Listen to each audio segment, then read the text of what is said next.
সৰব হৈ পৰিছে ৰাজ্যিক বিজেপিৰ সভাপতি দিলীপ শইকীয়া। এটাকৈ কংগ্ৰেছ দলৰ দুৰ্নীতি ফাদিল কৰা হ'ব বুলি এতিয়া দিলীপ শইকীয়াই হুংকাৰ প্ৰদান কৰিছে।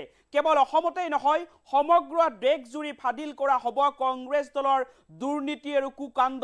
এনেদৰে এতিয়া কংগ্ৰেছ দলৰ বিৰুদ্ধে সৰব হৈ পৰা দেখিবলৈ পোৱা গৈছে ৰাজ্যিক বিজেপিৰ সভাপতিগৰাকীক। লগতে যিহেতু বিটিচি নিৰ্বাচন আহি আছে, গতিকে কংগ্ৰেছৰ শাসনকালত বিটিআৰত কংগ্ৰেছ দলে কি কাম কৰিছিল এতিয়া তাৰ তথ্য বিচাৰিছে ৰাজ্যিক বিজেপিৰ সভাপতিগৰাকীয়ে। আৰু জনাইছো এটা গুৰুত্বপূৰ্ণ খবৰ, কংগ্ৰেছে বিটিআৰত কি কৰিছিল তাৰ তথ্য দিয়ক। বিটিআৰ নিৰ্বাচনৰ পূৰ্বে এতিয়া দিলীপ শইকীয়াই তথ্য বিচাৰিছে। এটাকৈ কংগ্ৰেছৰ দুৰ্নীতি ফাদিল কৰিব বিজেপিয়ে।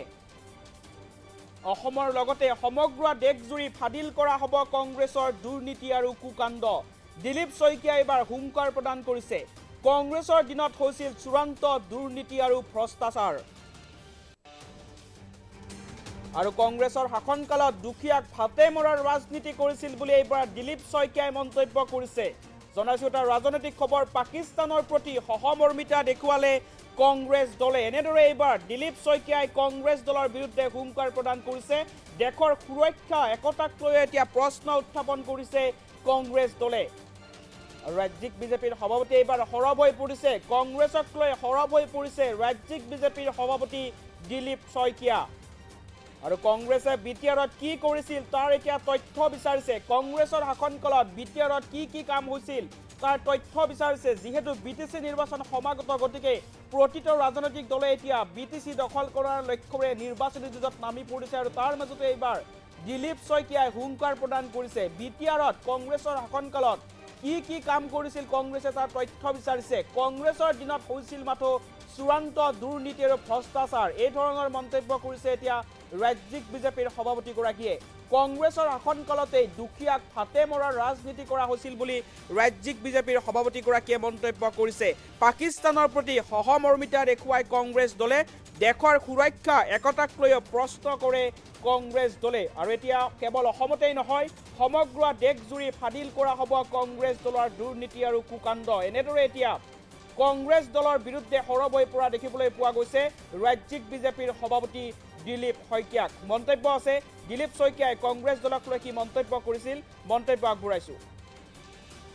তাৰ হিচাপ দিয়ক, আজি কিমান টকা পাইছে, কম্পেৰিজন কৰক। বিটিআৰত কিমান টকা দিছিল কংগ্ৰেছে, কেইবাৰ প্ৰধানমন্ত্ৰী আহিছিল বিটিআৰত, এবাৰ যদি আহিছিল কৈ দিয়ক যে মনমোহন সিং ডাঙৰীয়া বিটিআৰত এবাৰ আহি বিটিআৰবাসীৰ সুখ দুখৰ খবৰ লৈছিল। তৰুণ গগৈ ডাঙৰীয়াই বিটিআৰৰ ভিতৰত সোমাই চালাকাটিত, শ্ৰীৰামপুৰত, ওদালগুৰিত, মাজবাটত, ননৈ চেৰপাঙত, পাঁচনৈ চেৰভাঙত গৈ কিনে সেই বড়ো সমাজৰ বা তাত থকা সকলো জাতি জনগোষ্ঠীৰ সুখ দুখৰ সমভাগী হৈছিল। কি কৰিছিল তাৰ হিচাপ দিয়ক, তথ্য দিয়ক। এনেই আৰু মানে হাৱাত যদি তৰোৱাল ঘূৰাই, সেই কথাটো কেইদিনমান চলিব অলপ। কাৰণ আৰু তাৰ প্ৰতিক্ৰিয়াবিলাকতো জানেই, আৰু প্ৰতিক্ৰিয়া দিয়া সকল কেনেকুৱা ধৰণৰ ব্যক্তি। গতিকে আমি তাক লৈ আমি কোনো ধৰণৰ প্ৰতিক্ৰিয়াও দিব বিচৰা নাই। কিন্তু আমি পাহৰি নাযাওঁ, অসমৰ ৰাইজে পাহৰি নাযায়। আৰু কোনোবা যদি পাহৰি যোৱা ভক্ত ওলায়ো, তেনেহ'লে সেই পাহৰি যোৱা ভক্তখিনিক আমি সেইখিনি আকৌ এবাৰ উদঙাই দিয়াৰ কাৰণে আমি সাজু আছোঁ। কংগ্ৰেছৰ দিনৰ চূড়ান্ত ভ্ৰষ্টাচাৰ, সীমাহীন দুৰ্নীতি, দৰিদ্ৰজনক দুখীয়াজনৰ ওপৰত পেটত লাট মৰা তেওঁলোকৰ যিটো ৰাজনীতি, গৰীবী হাটাও শ্লোগানৰ নামত সমগ্ৰ দেশত গৰীব ভাৰত আৰু ধনী ভাৰত সৃষ্টি কৰা কংগ্ৰেছ দলৰ যিটো তেওঁলোকৰ যিবিলাক কুকাণ্ড কুকৰ্মকাণ্ড, সেইবিলাক এতিয়া আমি এটাকৈ ফাদিল কৰি যাই থাকিম।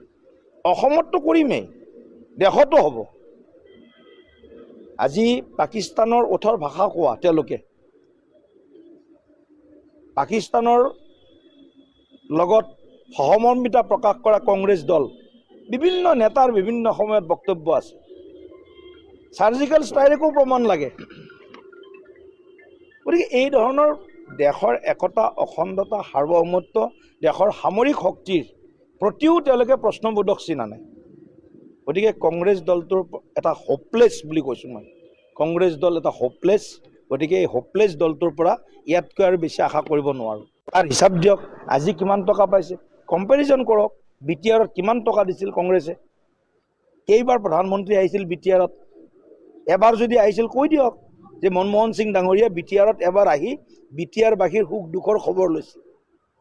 তৰুণ গগৈ ডাঙৰীয়াই BTRৰ ভিতৰত সোমাই চালাকাঠিত, শ্ৰীৰামপুৰত, ওদালগুৰিত, মাজবাটত, ননৈ চেৰপাঙত, পাঁচনৈ চেৰভাঙত গৈ কিনে সেই বড়ো সমাজৰ বা তাত থকা সকলো জাতি জনগোষ্ঠীৰ সুখ দুখৰ সমভাগী হৈছিল। কি কৰিছিল তাৰ হিচাপ দিয়ক, তথ্য দিয়ক। এনেই আৰু মানে হাৱাত যদি তৰোৱাল ঘূৰাই, সেই কথাটো কেইদিনমান চলিব অলপ, কাৰণ আৰু তাৰ প্ৰতিক্ৰিয়াবিলাকতো জানেই, আৰু প্ৰতিক্ৰিয়া দিয়া সকল কেনেকুৱা ধৰণৰ ব্যক্তি। গতিকে আমি তাক লৈ মানে আমি কোনো ধৰণৰ প্ৰতিক্ৰিয়াও দিব বিচৰা নাই, কিন্তু আমি পাহৰি নাযাওঁ, অসমৰ ৰাইজে পাহৰি নাযায়। আৰু কোনোবা যদি পাহৰি যোৱা ভক্ত ওলায়ো, তেনেহ'লে সেই পাহৰি যোৱা ভক্তখিনিক আমি সেইখিনি আকৌ এবাৰ উদঙাই দিয়াৰ কাৰণে আমি সাজু আছোঁ। কংগ্ৰেছৰ দিনৰ চূড়ান্ত ভ্ৰষ্টাচাৰ, সীমাহীন দুৰ্নীতি, দৰিদ্ৰজনক দুখীয়াজনৰ ওপৰত পেটত লাট মৰা তেওঁলোকৰ যিটো ৰাজনীতি, গৰীবী হাটাও শ্লোগানৰ নামত সমগ্ৰ দেশত গৰীব ভাৰত আৰু ধনী ভাৰত সৃষ্টি কৰা কংগ্ৰেছ দলৰ যিটো তেওঁলোকৰ যিবিলাক কুকাণ্ড, কৰ্মকাণ্ড, কুকৰ্মকাণ্ড, সেইবিলাক এতিয়া আমি এটা এটাকৈ ফাদিল কৰি যাই থাকিম। অসমততো কৰিমেই, দেশতো হ'ব। আজি পাকিস্তানৰ ওঠৰ ভাষা কোৱা তেওঁলোকে, পাকিস্তানৰ লগত সহমৰ্মিতা প্ৰকাশ কৰা কংগ্ৰেছ দল, বিভিন্ন নেতাৰ বিভিন্ন সময়ত বক্তব্য আছে। চাৰ্জিকেল ষ্ট্ৰাইকো প্ৰমাণ লাগে। গতিকে এই ধৰণৰ দেশৰ একতা, অখণ্ডতা, সাৰ্বভৌমত্ব, দেশৰ সামৰিক শক্তিৰ প্ৰতিও তেওঁলোকে প্ৰশ্নবোধক চিন আনে।